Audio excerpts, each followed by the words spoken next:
Kas yra kopriklausomybė?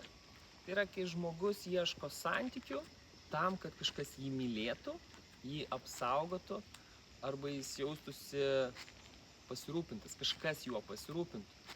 Tai reiškia, žmogus niekuomet neturėjo galimybės išmokti pasirūpinti pačiu savimi, pasirūpinti savo poreikiais.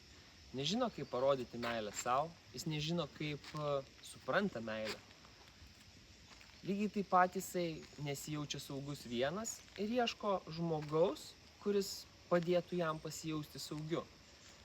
Tokie santykiai dažniausiai kyla iš trūkumo ir kai į santykį ateina du tokie žmonės, kuriems reikia, kad vienas apsaugotų, kitas atspindėtų meilę, tame santykyje yra reikalavimas tam, kad partneris suteiktų to, ko aš pats neturiu.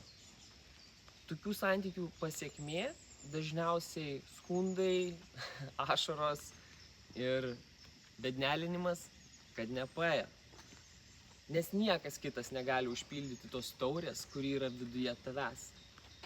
Todėl laimingi santykiai visuomet prasideda nuo meilės savo.